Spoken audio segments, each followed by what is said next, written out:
Agora, bom dia, Rose. Bom dia para os ouvintes. Rose, a gente começa com os nossos assuntos de hoje falando que o IBOP divulgou a pesquisa das intenções de votos aqui na capital amazonense e colocou o Amazonino Mendes do Podemos com 25% das intenções. Logo em seguida, vem Davi Almeida com 13%. O que você destaca aí dessa pesquisa? Arthur, vamos dar para os nossos ouvintes todos os percentuais. Você tem o resultado total aí da pesquisa? Se não tiver, eu tenho aqui. Só um minuto, Rose. Eu vou lendo logo um Tá bom, pouquinho aqui, ó. perfeito. Amazonino Mendes Podemos tem 25% de intenção de voto, como você falou. Em segundo lugar, segundo a pesquisa Ibope, vem o Davi Almeida com 13%. Em terceiro lugar, o Ricardo Nicolau, do PSD, com 11% das intenções de votos. Zé Ricardo, do PT, 10%. O capitão Alberto Neto, né, em quinto lugar, com 6%. Na sequência, o Alfredo Nascimento, do PL, e depois o Chico Preto, ambos com 3%. O Romero Reis, do Novo, Partido Novo, com 2%. O Marcelo Amil, do PCdoB, com 1%. E aí o Ibope diz que o Gilberto Vasconcelos, do PSTU, essa pesquisa deu o que falar desde ontem, né? Até agora mesmo, antes de entrar aqui na coluna, a gente estava falando a respeito dos números das pesquisas. Porque, em relação à colocação dos candidatos, um ou outro destoa das pesquisas que foram publicadas pelos institutos locais, que a gente, né, mas são monitoradas assim milimetricamente pelos partidos. Então, assim, a colocação, acho que a maior, o que mais destoa do que se tem até agora do cenário é a colocação do Ricardo Nicolau e do Alfredo Nascimento, né? Pelo que a gente consegue apurar aqui. No entanto, as pontuações elas são bem diversas dos números que estão postos até este momento. Então, é isso que suscitou uma série de comentários aí. Por exemplo, a pontuação do Amazonino Mendes, mesmo permanecendo em em primeiro lugar, mesmo na pesquisa Ibope, o Amazonino Mendes pontua mais, pelo menos 5 pontos a mais em outras pesquisas, né? E aí, nesse momento, o Ibope faz uma fotografia de 25%. Algumas pessoas adversárias do Amazonino comemoraram como uma queda, uma redução da pontuação dele.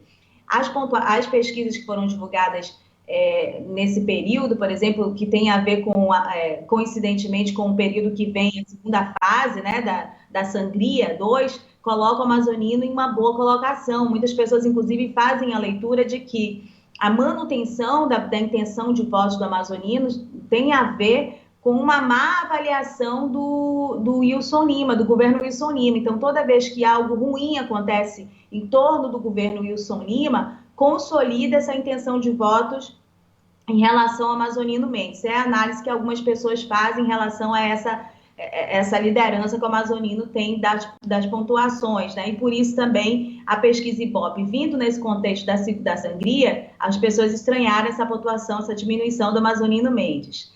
O Davi Almeida e o Ricardo Nicolau, segundo o Ibope e o Zé Ricardo, porque eles dizem que tem uma margem de erro de 4 pontos, em tese, você pode fazer uma leitura pela pesquisa Ibope que esses nomes significam que 3 candidatos de centro e um de esquerda estão disputando o segundo turno, com maior chance de estar lá em função do empate técnico, né, da margem de erro, mas enquanto os candidatos de direita estão ali num conflito, né, grande, buscando o apoio do presidente Bolsonaro. A gente pode colocar nesse bojo também o capitão Alberto Neto, segundo a Ibope, está com 10% aí, né? Mas, em termos gerais, as pontuações causaram estranhamento de todo mundo, sobretudo a do Ricardo Nicolau. Ricardo Nicolau não apareceu com uma pontuação tão alta nas outras pesquisas, né? Ele vem pontuando com 5.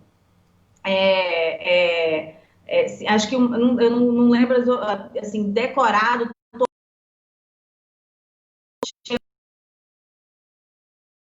6%, não chegou tão alto em 11% como mostra a pesquisa Ibope. Então, a pesquisa Ibope Nicolau. E o Alfredo Nascimento aparece aí nessa pesquisa com 3%, né? E a gente até falou das outras pesquisas que divulgaram o momento de crescimento, registraram o momento de crescimento da intensidade.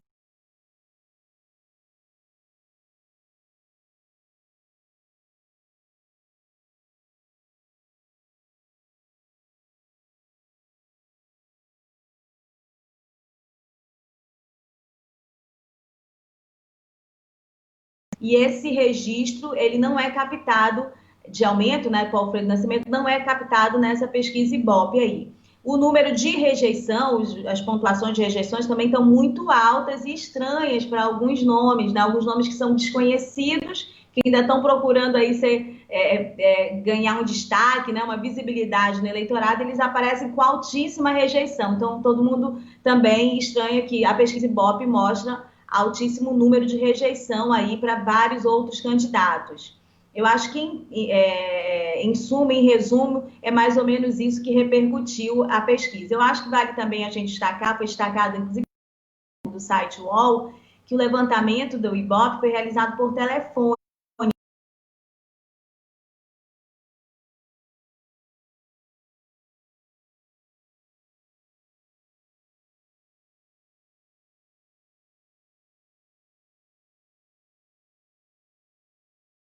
E os protocolos de segurança em relação à pandemia. Eu sei, o que eu soube é que os institutos locais, né, eles têm feito pesquisas presenciais, sim, considerando as regiões, as medições mais da população, né, porque na Zona Leste, a Zona Norte, há um número maior de eleitores, você tem que considerar naquele núcleo se tem mais mulheres, a idade, né, uma série de fatores que é preciso ser considerado nessas medições para elas se aproximarem mais da realidade.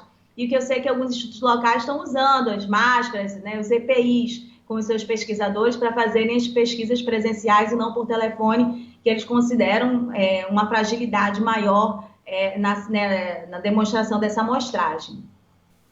E Rose, o senador Eduardo Braga, do MDB do Amazonas, protocolou ontem um relatório sobre a indicação do desembargador Cássio Nunes Marques, do Tribunal Regional Federal da Primeira Região, à vaga de ministro do STF. A entrega do documento à Comissão de Constituição e Justiça abre aí o caminho para a sabatina, que está marcada para o próximo dia 21.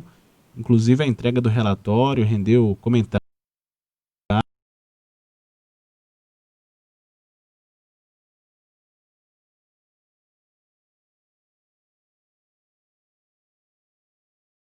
Escrever. Julgar é sacerdócio, é aqui que eu encontrei o Teatro de Siracusa. Julgar é sacerdócio que exige formação humanística, não títulos. É preciso honestidade, estudo, sensibilidade social, compreensão dos problemas nacionais e, sobretudo, respeito às balizas da Constituição e ao espaço que ela delimita para cada instituição do Estado. E com isso aqui eu concordo com isso particular.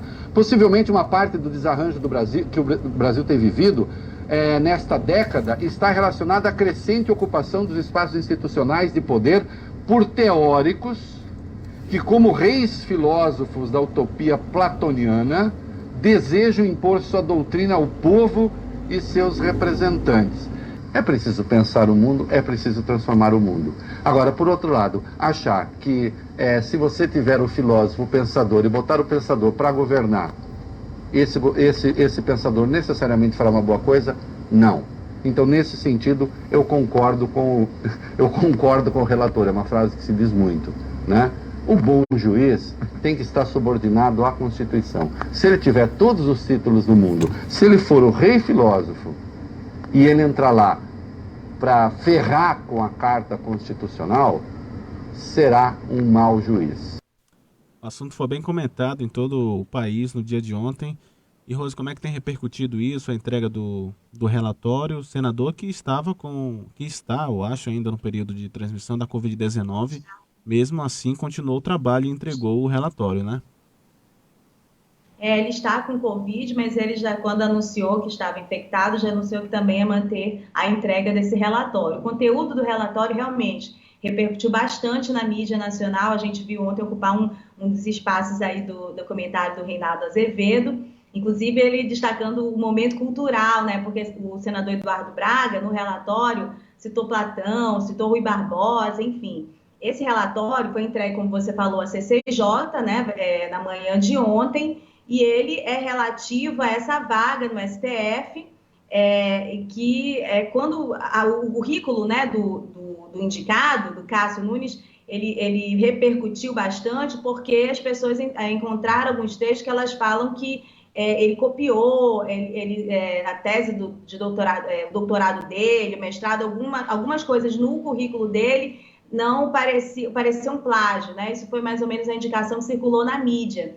E o senador Eduardo Braga, no relatório, ele diz que no parecer, ele diz que não se pode observar apenas o currículo na hora de escolher um candidato ao cargo, né, lá para o Supremo Tribunal Federal.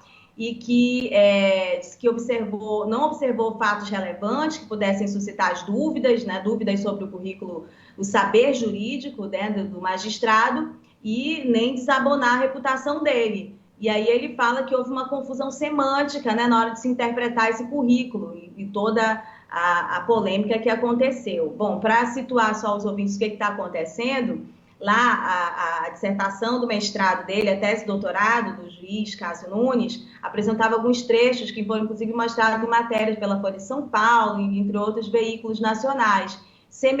Trechos semelhantes a artigos que já haviam sido publicados por advogados são conterrâneos desse mesmo magistrado, né? E aí, a Folha de São Paulo, por exemplo, usou uma ferramenta que é disponível na internet, identificou coincidência com parágrafos de 3 artigos assinados pelo advogado piauiense Saul Tourinho Leal, que trabalha lá em outro escritório, o escritório do ex-ministro Carlos Aires Britos, no STF, né? Então, eles destacam aí que esses detalhes colocavam em dúvida a respeito da seriedade do currículo do magistrado. E na academia, Arthur, isso é muito sério, né? Academicamente, isso é olhado como plágio, você citar alguém ou trechos da produção intelectual de alguém sem dar a autoria, né? Isso pega muito mal, isso é algo antiético, enfim, é muito mal avaliado. E isso foi que pesou nessa avaliação, nesse bando de crítica em relação à indicação do presidente Bolsonaro, que é vista, né, nacionalmente como algum alinhamento no Centrão. Então, esse relatório do senador Eduardo Braga suscitou elogios em função dessa citação aí, de que não basta o saber jurídico, mas também há de se ver a capacidade do jurista, né, de aplicação das leis, mas também críticas em relação a não observar esse detalhe importante, né, que as pessoas consideram importante. Eu sei que, assim, a gente aqui, como jornalista, já viu o nosso texto plagiado para tudo que é lado, né? Às vezes as pessoas copiam Ctrl+C, Ctrl+V, não citam você. Recentemente, uma matéria que foi publicada no UOL, teve uma repercussão aqui, né, em relação à sangria. Sim. Um veículo que eu já trabalhei, inclusive, tinha maior respeito pelo veículo, simplesmente copiou, colou e assinou como se eu fosse o texto, assim, né? Nem indicando, olha, isso foi publicado pelo site UOL, né? Feito pela jornalista fulana de tal, nem isso aconteceu. Isso eu acho um dano muito grande, né? Agora a gente convive com isso, nós jornalistas, infelizmente, convivemos com isso. Mas na academia isso é algo assim que pega muito mal, né? Para alguém que se apresenta como intelectual, copiando trechos da